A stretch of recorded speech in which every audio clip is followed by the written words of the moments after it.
Ngopi, ngobrol pajak pagi-pagi.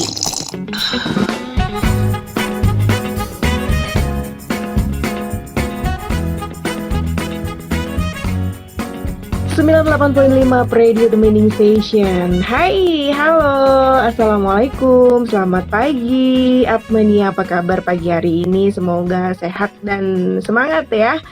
Senang sekali kembali hadir ada Hana di Ngopi Ngobrol Pajak pagi-pagi yang hadirnya setiap hari Rabu dari jam 9 sampai jam 10 pagi dan sudah siap di live Instagram Up Radio SMG ada Mas M. Fadil Rahman, account representatif dari KPP Pratama Semarang Timur. Halo, selamat pagi Mas Fadil.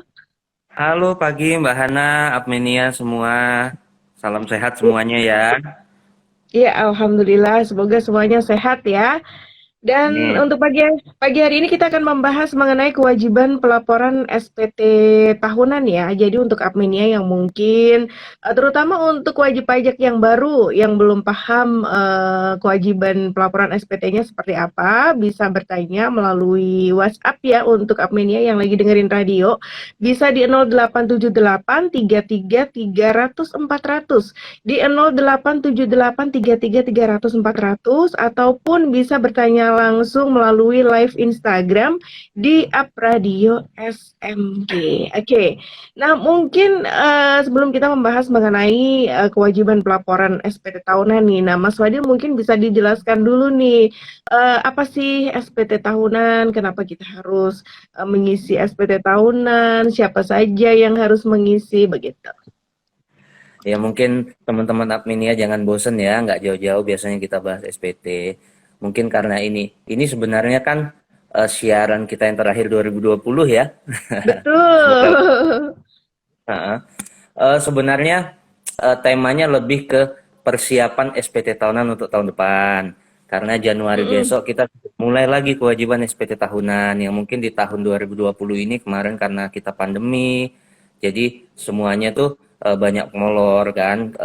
Masa-masa Maret, April batas akhir lapor itu kita pas masa-masa penutupan kantor juga gitu ya.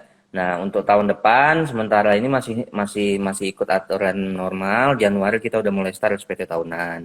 Nah, nyambung eh, Mbak Hana tadi, SPT tahunan apa sih gitu ya? Kan banyak juga yang sebenarnya baru terdaftar di tahun ini juga gitu ya. SPT Ya. tahunan itu intinya pelaporan pajak pribadi kita selama 1 tahun. Baik kita sebagai karyawan, baik kita sebagai usaha pribadi ya, atau perusahaan gitu, semuanya melaporkan 2020 ini kita dapat penghasilan apa aja sih, udah dipotong apa aja itu kita laporkan dalam SPT tahunan. Oke, jadi melaporkan setahun sebelumnya begitu ya. Berarti tahun Ya, 2021 ini melaporkan penghasilan atas yang tahun ada di tahun 2020. 2020. Oke. Nah, tapi sebetulnya siapa saja sih Mas Fadil yang memiliki kewajiban harus melaporkan SPT tahunan ini? Mm-mm. Yang pertama pastinya punya NPWP ya. Punya Mm-mm. NPWP dan NPWP-nya aktif. Siapa aja yang punya NPWP itu bisa orang pribadi dan badan usaha. Orang pribadi sendiri ada yang karyawan, ada yang usaha pribadi, badan usaha pun banyak bentuknya, ada CV, ada PT, semuanya wajib lapor SPT. Mhm. Yang jelas siapapun yang memiliki NPWP. Berarti yang tidak memiliki NPWP tidak memiliki kewajiban untuk melaporkan SPT tahunan ini, Mas Fadil. Jawabannya belum sih, jadi bikin dulu. Hmm, Jangan, harus bikin jadi dulu ya. yang belum Nah, punya bikin mhm. aja gitu. Oke, nah mungkin bisa diinformasikan juga nih yang untuk wajib pajak baru, bagaimana cara pembuatan NPWP syaratnya. Apalagi ini kan di masa pandemi bikinnya melalui online. Nah, seperti apa cara-caranya untuk pembuatan NPWP online? Boleh nggak Mbak Hana sebelum saya jawab, saya ada menyampaikan sesuatu untuk teman-teman Boleh? Apmenia aja Ya. ya. Jadi Alhamdulillah 2020 ini kita semua sebenarnya terkena pandemi di segala aspek ya, termasuk juga pajak, tapi Alhamdulillah Kanwil Pajak Jawa Tengah 1 itu tercapai penerimaan pajaknya 100% per Wow, kemarin. luar biasa. Maka sobat pajak yang mendengarkan, yang turut membantu membayar pajak, Bahkan khususnya kantor pajak Semarang Timur, kantor saya itu bahkan tercapai melebihi target sampai 111% per kemarin kalau tidak salah. Jadi ada beberapa hal menarik. Setiap Rabu kita siaran, bulan-bulan lalu kita banyak menyampaikan di masa pandemi kita memberi fasilitas untuk wajib pajak segala macam untuk tetap usahanya itu bisa survive. Tapi bahkan tetap ada wajib pajak yang mengajukan fasilitas tapi memutuskan saya tetap bayar. Hmm. Saya tidak ada usaha, saya tetap bayar, saya tidak pakai fasilitas. Itu ada beberapa. Itulah pahlawan-pahlawan bagi kita semua gitu ya. Sekali lagi terima kasih teman-teman wajib pajak. Nah, kita masuk lagi SPT aja deh. Oke, luar biasa. Jadi ikut bangga gitu ya Mas Fadil ya. Ya. Oke, kita kembali ke NPWP tadi ya. Jadi silakan nih untuk APMI nih ya yang memiliki penghasilan dan belum memiliki NPWP. Nah, ini bisa membuat NPWP dan itu caranya mudah banget apalagi sekarang melalui online. Gimana nih Mas Fadil caranya? Sebelumnya kita sampaikan NPWP itu wajib kita punya kalau kita udah punya penghasilan di atas PTKP karyawan. PTKP itu apa? Kita punya batasan penghasilan tiap bulan. Kalau sudah melebihi itu kita wajib punya NPWP karena bakal dipotong pajak, ya kan? Jumlahnya untuk tahun ini per bulan itu kalau misalnya kita gaji di atas 4.500.000 ya, 4.500.000. Untuk pembuatan NPWP sebenarnya itu sekarang online. Online itu konsepnya sebenarnya mempermudah ya. Jadi ada situs kita namanya e-registration, IREG tulisannya, ireg.pajak.go.id, itu bisa diakses sama semua teman-teman Apmenia ya kan.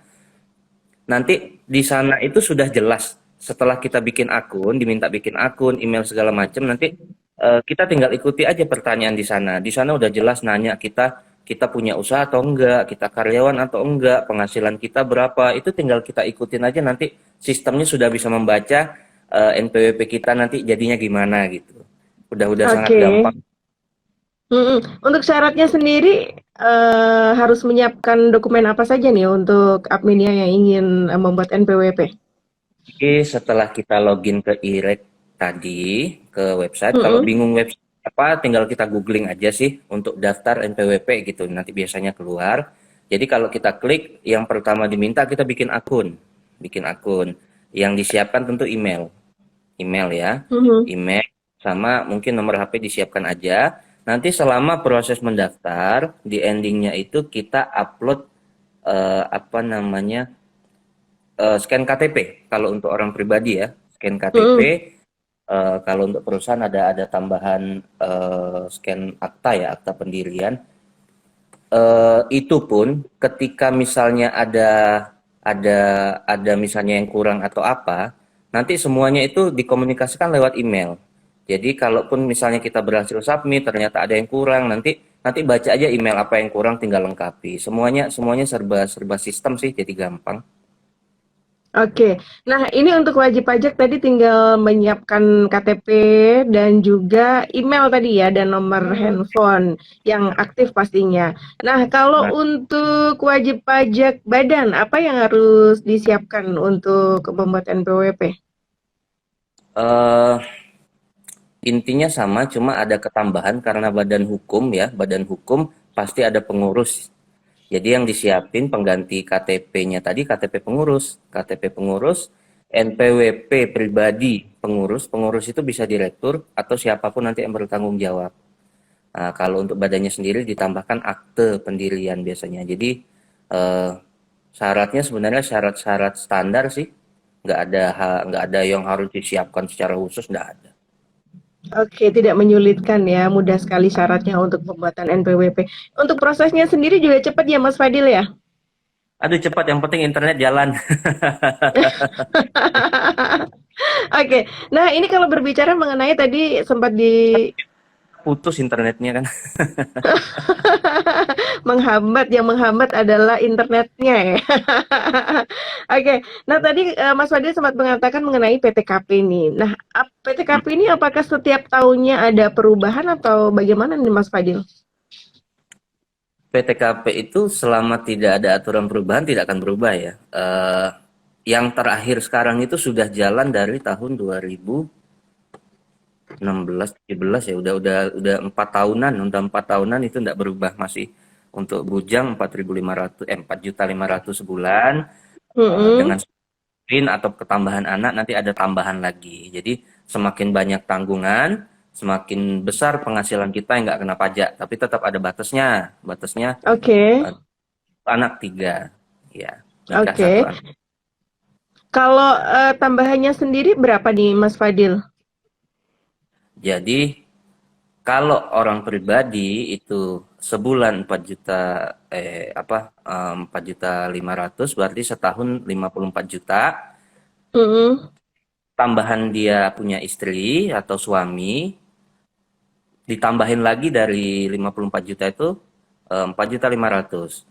Ditambah Mm. lagi punya anak, tambah lagi 4.500.000 sampai maksimal 3. Jadi Oke. kelipatan 4.500.000. Untuk saat Kalau ini ya. mm, mm, mm. Kalau untuk tanggungan selain istri dan anak, misalnya istri, kemudian anaknya satu, terus apakah boleh tanggungan misalkan orang tua Hmm, seperti itu? ini Bisakah? eh, sebenarnya konsep di pajak itu kita melihat faktual, kita fleksibel.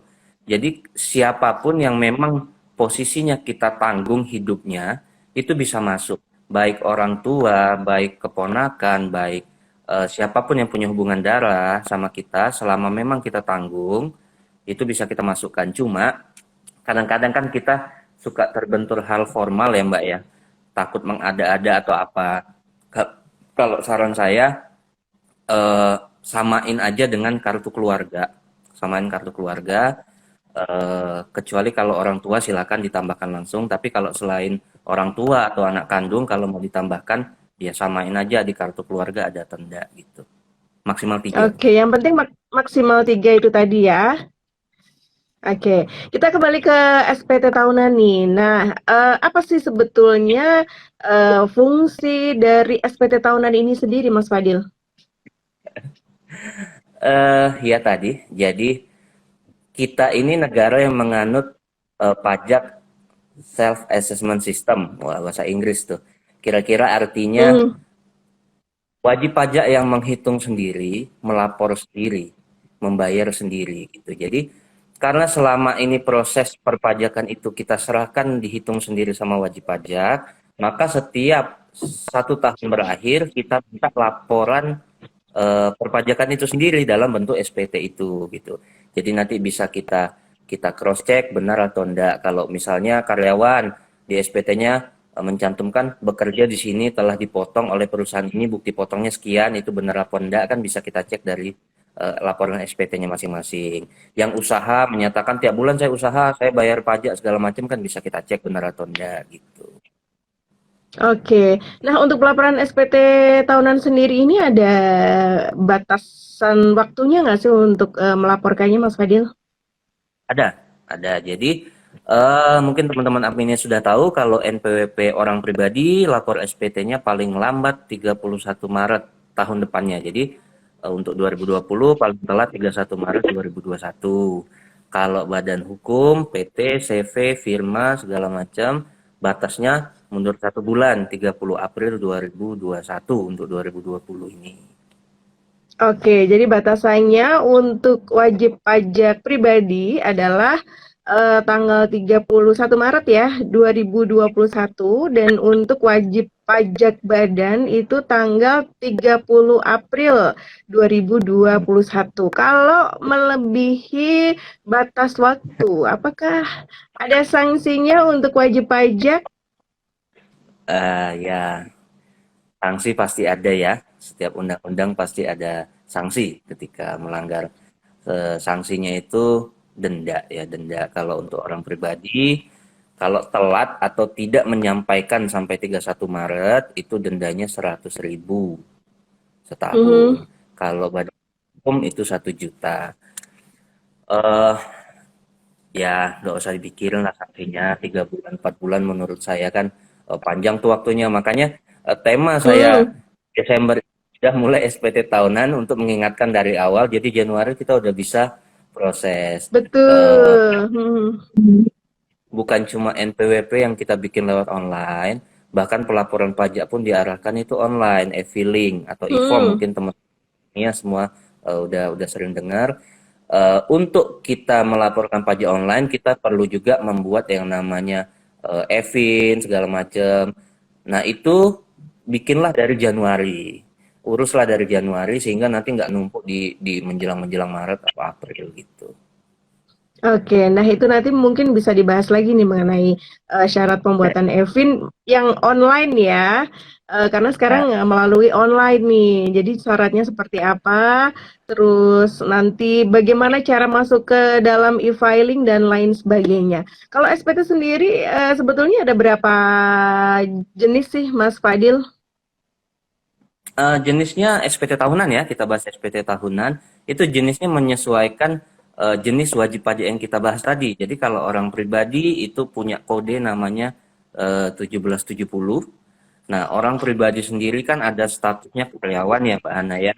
Kayak kita gini misalnya, terus Hmm. misal ada usaha pribadi gitu. Jadi SPT dengan kode 1770 itu sendiri itu kita pecah tiga untuk berbagai kondisi yang memudahkan, intinya untuk memudahkan.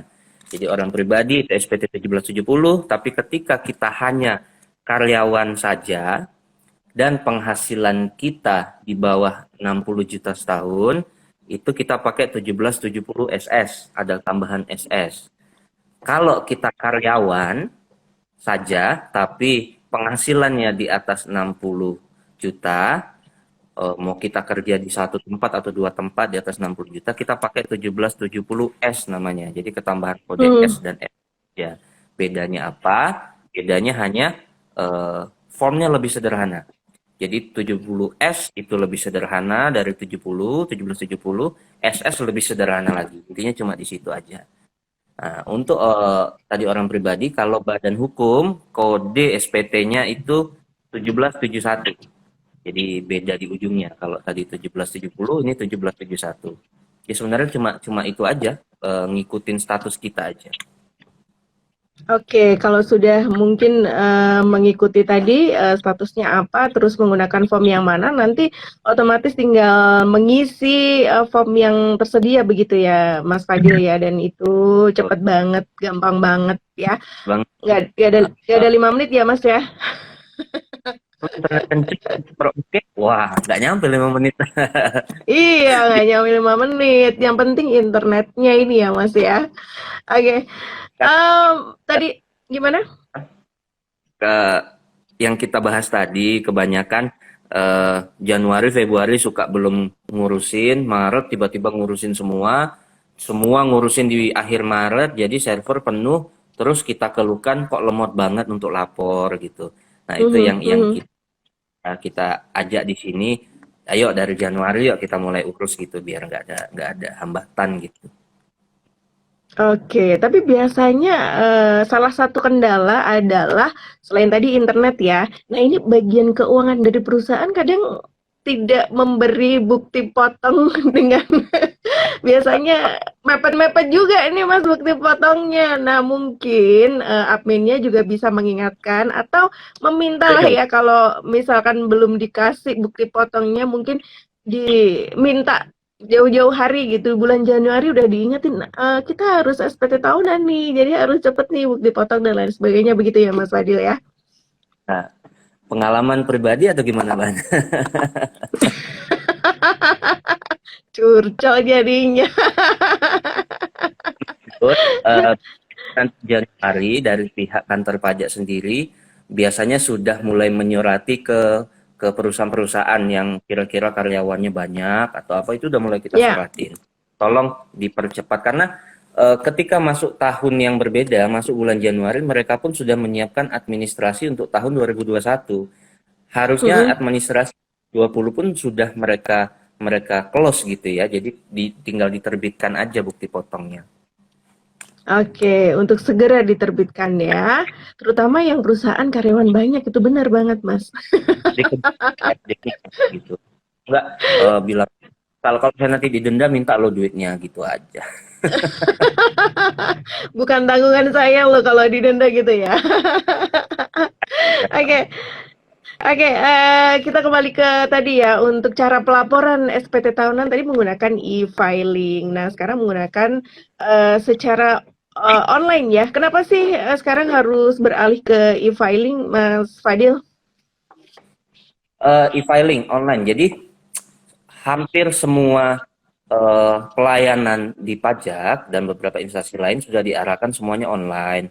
Ya, pertama kita kan mengikuti zaman ya. Semuanya sekarang serba online, bikin apa-apa online, belanja online gitu kan. Eh, Kenapa kita beralih ke online? Ada banyak keuntungannya. Yang pertama, online itu cepat. Online itu nggak perlu bahkan lapor itu datang ke kantor pajak. Lewat HP bisa, lewat komputer bisa selama ada internet. Yang kedua, online itu menghemat kertas gitu kan. Kita sedikit kampanye Go Green gitu kan, menghemat kertas semuanya itu pakai sistem server, kita nggak perlu nulis manual, nggak perlu mengarsipkan manual. Arsipnya juga online semua, sama kayak kita kalau punya HP Android atau apa kita punya arsip di Google atau apa kira-kira seperti itu. Tantangan Oke, zaman. jadi ini menyesuaikan juga ya zaman sekarang yang serba digital. E-filing ini sangat-sangat memudahkan wajib pajak untuk melakukan pelaporan SPT tahunan. Tadi nggak hanya 5 menit, nggak sampai 5 menit ya udah bisa melakukan pelaporan begitu, Armenia. Ini sudah ada yang bergabung pagi hari ini dari Pak atau Mas Jeffrey nih ya. Selamat pagi. Mohon diberikan cara dan contoh perhitungan besarnya pajak PPh orang pribadi yang terutang dengan penghasilan kena pajaknya di atas 500 juta. Itu Hmm, Pak Jeffrey ya. ya. Eh, Salam kenal Pak Jeffrey. Sebenarnya tadi Pak Jeffrey kurang detail ininya. Wajib pajak usaha berarti ya yang saya tangkap ya wajib pajak usaha. Eh, Mm-mm. Penghasilan kena pajak ini konsepnya berarti penghasilan bersih ya bukan omset ya. Jadi gini di pajak sendiri untuk usaha ya usaha pribadi kita punya istilah UMKM. Mungkin teman-teman adminnya juga udah paham. UMKM itu apa? Di kita itu UMKM itu kalau kita punya usaha omset 1 tahun masih di bawah 4,8 miliar. Jadi omset 1 bulannya sedikit di bawah 400 juta, itu kita kena pajak namanya PPh final UMKM. Tarifnya itu 0,5% dari omset bulanan. Jadi 0,5% itu dari omset. Berapapun omset kita langsung kali 0,5%. Kita nggak ngitung lagi untung ruginya bulan itu. Gitu. Nah, kalau omset kita di atas 4,8 miliar, baru pakai perhitungan pajak normal. Saya asumsikan mungkin posisi Pak Jeffrey tadi seperti itu, sehingga ketemu penghasilan bersihnya itu sekitar 500 juta, ya kan? Sekitar 500 juta, itu tinggal dikali tarif pajak. Kalau orang pribadi ada tarif pasal 17 namanya. Jadi istilahnya tarif berlapis ya. Jadi 0 sampai 50 juta itu kena dulu 5%, nanti 50 sampai 250 jutanya dikali 15% gitu. Di atas 250 sampai 500-nya dikali 25% gitu. Nah, kalau 500 jutanya itu sendiri ternyata perusahaan, keuntungan perusahaan bukan orang pribadi, itu tarifnya beda lagi. Kalau perusahaan dia tarifnya flat 25%, dengan beberapa kondisi ada 12,5%. Jadi kalau Pak Jeffrey tadi minta nyontohin, mungkin yang pribadi tadi kali ya, yang saya bilang tarif berlapis ya. Kalau 500 juta, berarti 50 jutanya kali 5%, nanti 50 sampai 250 sisanya kali 15 gitu. Nanti bisa kontak AR-nya Pak juga, bisa dijelasin lebih detail. Oke, nah ini Pak Jeffrey di KPP Pratama mana nih? Kalau di Semarang Timur langsung saja bisa. Kontaknya kemana Mas kalau di KPP Pratama Semarang Timur? Aduh nomor teleponnya saya lupa lagi. Bisa ke IG ini, Oh iya maaf ya. benar-benar di DM ya di Instagram ya. Instagramnya apa Mas? Pajak Semarang Timur ya? Orang Timur ya, atau ke akun Twitter, YouTube, kayaknya sama juga namanya, Pajak Semarang Timur juga. Oke, jadi begitu ya Pak Jeffrey, yang mungkin kalau kurang jelas lagi bisa langsung ke AR-nya, atau kalau misalnya di KPP Pratama Semarang Timur nanti bisa DM dulu di Instagram begitu ya. Kemudian ini ada Mbak atau Ibu Linda. Selamat pagi, terima kasih sudah bergabung pagi hari ini. Saya bekerja di kantor lama itu sampai bulan Mei lalu. Dan November kemarin saya sudah bekerja di tempat baru. Bagaimana pengisian SPT-nya? Hmm, bagus nih pertanyaan Ibu Linda. Ini sering terjadi yang sebenarnya eh, perhitungannya itu melibatkan semuanya. Jadi maksud saya gini, kan tadi kita udah jelasin yang kita laporkan di SPT itu penghasilan selama 1 tahun penuh. Kita pindah Ya. kerja, kita mutasi atau apapun itu kita hitung semua. Posisi Ibu Linda tadi sampai Mei kerja di satu perusahaan. Ketika Ibu Mm-mm. Linda memutuskan resign, saat itu juga langsung minta bukti potongnya. Jadi bukti potong Januari sampai Mei-nya ke perusahaan tersebut. Terus sempat vakum Hmm. bulan November kalau nggak salah. Terus November mulai kerja lagi, November Desember di perusahaan baru. Nah, minta lagi juga bukti potongnya gitu. Jadi kita punya dua bukti potong, nanti kita hitung kita gabung. Cara menghitung gabungnya enaknya konsultasi sama AR karena ada perhitungannya sendiri itu.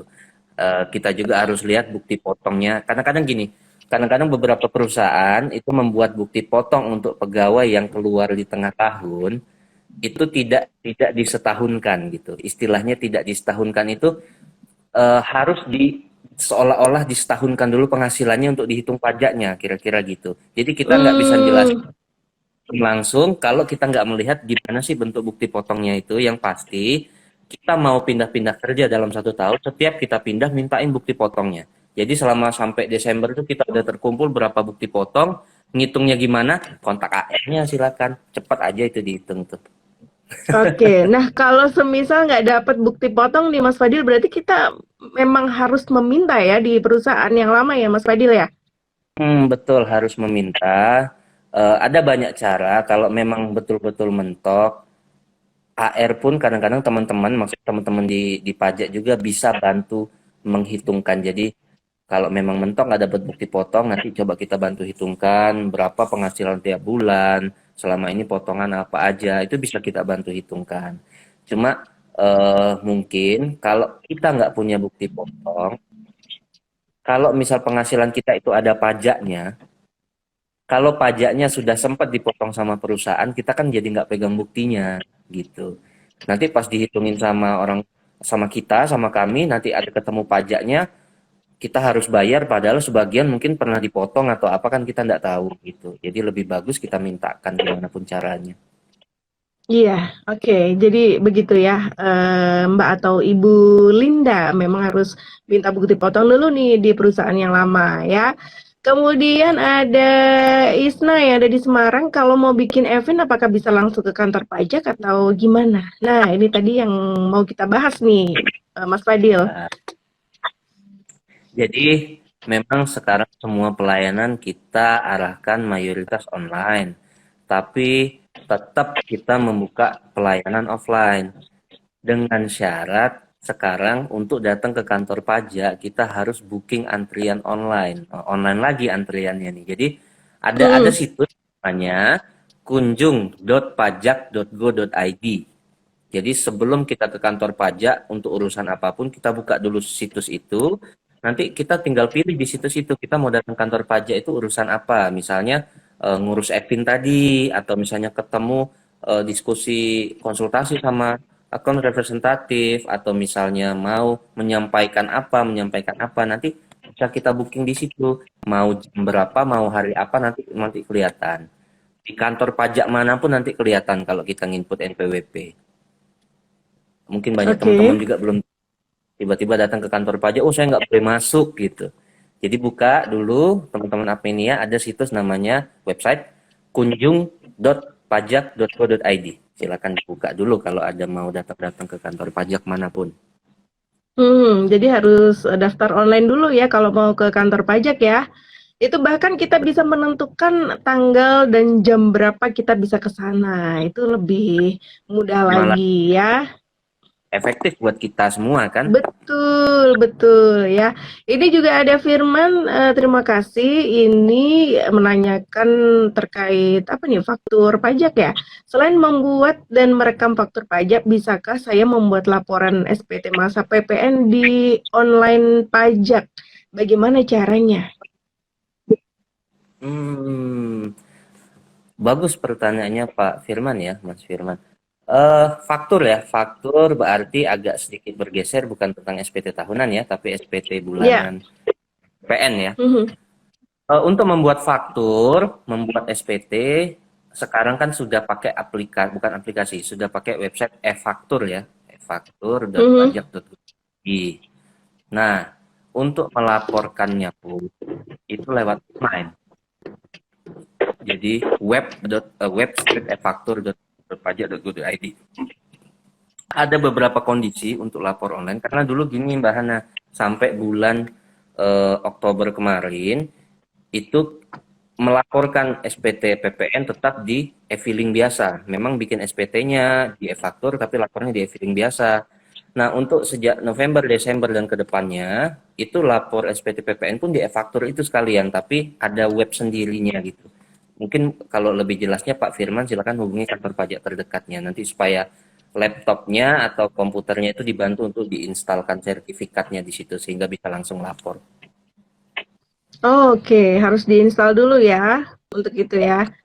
Memang agak sedikit lebih lebih IT dibanding yang lain gitu. Apa ya istilahnya lebih lebih lebih jelimet kali ya di IT. Tapi cepat aja sih. Oke, jadi kalau untuk pelaporan SPT menggunakan e-filing, kalau faktur menggunakan e-faktur. Kalau Untuk semuanya IFP untuk semuanya gimana? sekarang untuk sekarang semuanya lewat e-faktur, nggak lagi lewat e-filing memang per Oh, November kemarin. begitu. Hmm. Oh, jadi untuk SPT juga e-faktur juga. Cuma ada beberapa syarat di komputer atau laptopnya tuh harus ditanamkan sertifikat atau apa tuh nanti ada teknisnya lah bisa dijelaskan. Tapi kalau yang ingin menggunakan e-filing masih tetap bisa ya, Mas Fadil ya? Untuk SPT PPN sudah enggak bisa e-filing. Bukan dari situs e-filing lagi. PPN ya, khusus PPN. Oke, khusus PPN. Tapi kalau untuk SPT tahunan masih tetap menggunakan e-filing ya? Memang basicnya SPT tahunan di e-filing. Iya. Oke, begitu ya. Kemudian ada Mas atau Bapak Wildan, terima kasih.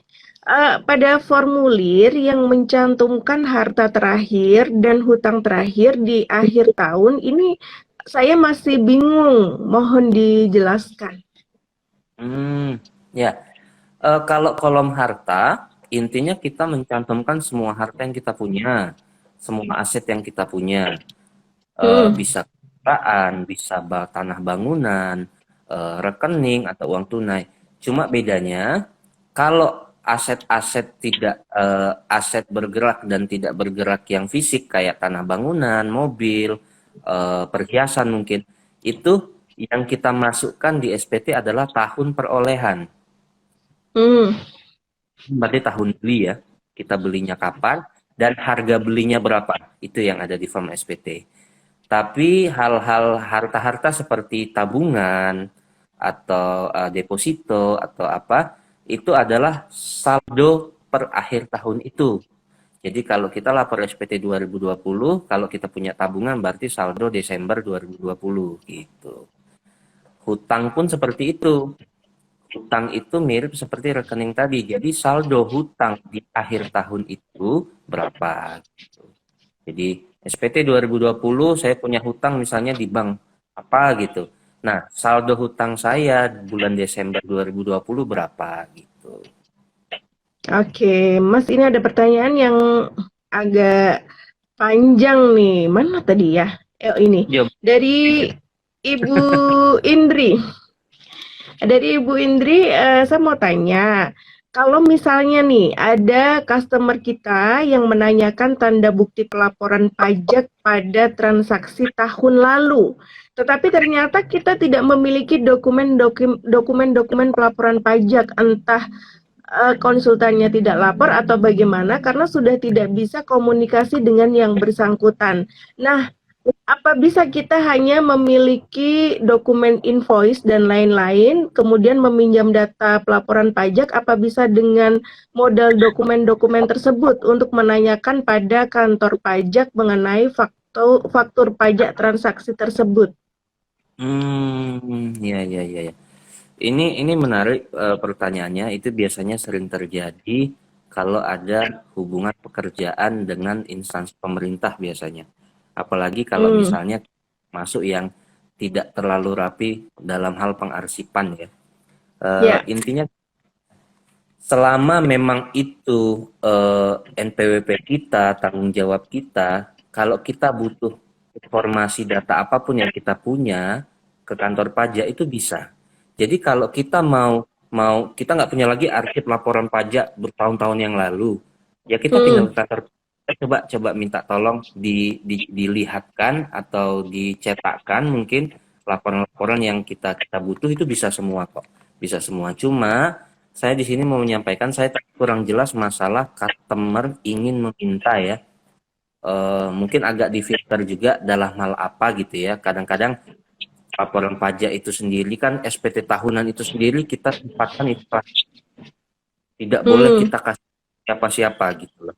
Bahkan saya bisa kena hukuman kalau ada wajib pajak saya lapor SPT, SPT-nya eh, terekspos gitu ya. Itu saya bisa kena hukum. Jadi ibu siapa tadi? Ibu Eh, Indri. Bu Indri mungkin eh, yang pertama kalau butuh data apapun histori pelaporan pajak Ibu silakan datang ke kantor pajak itu bisa dilihatkan semua. Yang kedua kita filter juga siapa yang minta data kita itu kita filter juga customer itu dalam urusan apa atau sebagainya gitu.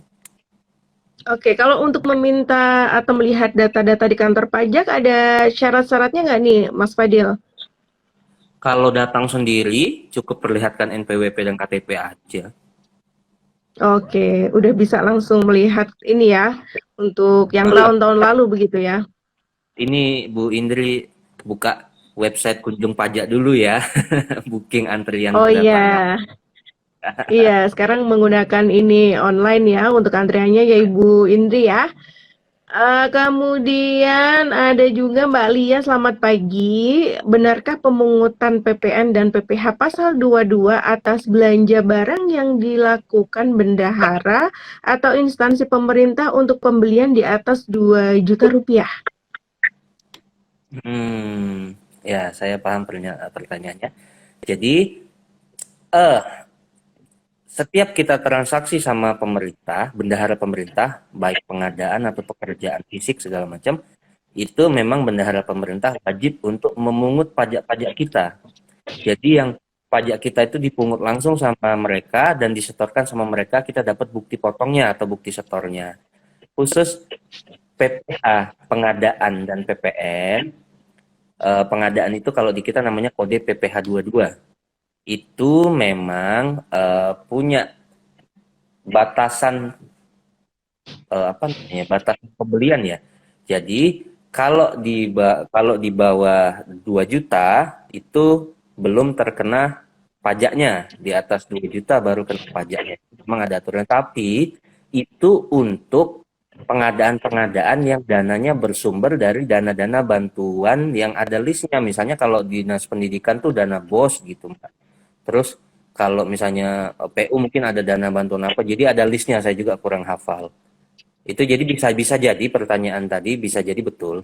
Eh, yang pasti kita pastikan dulu itu pengadaannya barang apa, sumber dananya apa, memang betul ada batasannya kalau di bawah 2 juta itu bisa nggak terkena PPh pengadaan. Oke, nah kalau berbicara mengenai dana bantuan nih, Mas Fadil, apakah dana bantuan itu juga harus kita laporkan dalam SPT tahunan nih, Mas Fadil? Eh ini kita bicara berarti konsepnya misalnya kita contohkan kita punya yayasan yang dapat dana bantuan misalnya ya. Atau kita Ya, atau punya yayasan mungkin UMKM yang dapat dana apa? bantuan juga. Balik lagi ke tadi, konsep SPT tahunan adalah melaporkan semua pendapatan kita selama 1 tahun. Jadi yang dilaporkan tuh semua pendapatan. Kita jangan pikirkan dulu ini pendapatannya terutang pajak apa, udah dipotong atau belum, ini kena pajak atau enggak. Itu nanti kita diskusikan. Yang pasti semua uang masuk ke kita tuh kita laporin dulu, termasuk uang bantuan mungkin kalau ada, hibah sekalipun, warisan itu semuanya masuk ke dalam penghasilan yang harus kita laporkan. Tinggal nanti kita lihat apakah ini objek pajak atau bukan gitu. Oke, nah kalau misalnya nih udah batas waktu pelaporan misalkan kan sampai 31 Maret nih, sudah melebihi batasnya tapi ternyata ada harta yang terlewat tidak dilaporkan, itu bagaimana? Apakah Hmm. bisa melakukan revisi atau bagaimana begitu? Kalau di pajak ada istilahnya SPT pembetulan. Jadi mungkin revisi ya konsepnya revisi. Jadi kalau kita sudah melaporkan SPT apapun, nggak harus SPT tahunan, bisa PPN, bisa SPT lain.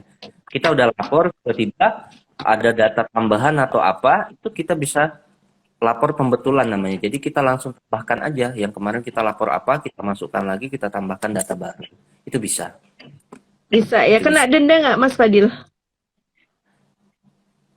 Kalau ya ini kalau bicara denda ini agak sensitif nih biasanya. Pembetulan SPT-nya itu menyebabkan yang harus dibayar lebih banyak daripada sebelumnya, ya kan? Jadi laporan kita sebelumnya kita bayar pajak 10 juta. Ternyata kita bikin pembetulan, kita hitung-hitung harusnya kita bayar 12 juta, kan kita bayar lagi kekurangannya 2 juta tuh. Nah, atas 2 jutanya itu bisa kena denda. Saya bilang bisa ya. Saya Oke, bilang bisa ya. ya. Berapa Mas Fadil dendanya? Pokoknya kena denda lah ya, makanya jangan sampai terlewat ya. Kalau yang lama tiap denda denda keterlambatan bayar. Jadi kita memang membedakan antara telat lapor sama telat bayar. Itu maksudnya yang tadi itu telat bayar. Kalau di aturan sebelum ada Undang-Undang Cipta Kerja, ya kan ini masih fresh banget kan Undang-Undang Cipta Kerja klaster perpajakan. Sebelum ada UU Cipta Kerja itu dendanya adalah 2% per bulan. Jadi kalau kita pembetulannya selisih misalnya 3 bulan dari lapor yang normal, terus ada kekurangan bayar, berarti dendanya adalah 3 bulan itu dikali 2% kali selisih pembayarannya. Itu. Tapi kemarin ada Undang-Undang Cipta Kerja, klaster perpajakan, perhitungan dendanya nggak flat 2%. Ada beberapa kondisi lah, ada beberapa kondisi. Kebetulan beberapa bulan terakhir ini kita sering sosialisasi Undang-Undang Cipta Kerja. Kalau teman-teman Admenia, sobat pajak di rumah yang belum sempat tahu, bisa kontak kantor pajak atau AR yang dikenal untuk tanya apa ini perubahan di Undang-Undang Cipta Kerjanya. Karena untuk denda lumayan banyak itu perubahan di undang-undang itu. Oke, baik Mas Fadil, ternyata waktu kita sudah habis juga nih. Oke, mungkin yang terakhir yang ingin disampaikan untuk Apmenia terkait tema kita pagi hari ini, Mas Fadil.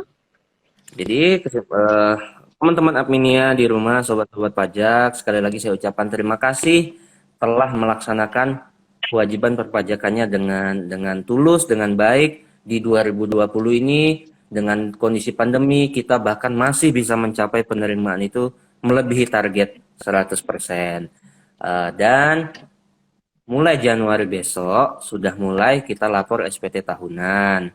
Bagi yang biasanya lapornya mepet-mepet, mulai disiapin dari sekarang. Kalau karyawan coba diminta bukti potongnya. Yang lupa Evin silakan urus Evinnya. Yang akunnya lupa silakan dikonsultasikan untuk kita buka lagi akunnya. Intinya kita start dari Januari supaya nggak numpuk di Maret nanti. Karena kita juga nggak boleh yang namanya kumpul-kumpul kan sekarang. Jadi kita cicil dari sekarang. Betul. Mm-mm. Oke, baik. Terima kasih Mas Fadil atas informasinya pagi hari ini. Semoga bermanfaat. Mas Fadil semoga juga sehat selalu ya. Dan Hana juga harus pamit dari Ngopi Ngobrol Pajak pagi-pagi. Terima kasih atas kebersamaan Anda. Selamat pagi dan sampai jumpa tahun depan. Bye-bye. Disiarkan langsung dari Menara Universitas PGRI. Up Radio. Jalan Sidodadi Timur, nomor 24 Semarang. Inilah 98.5 FM. Up Radio, the mini station.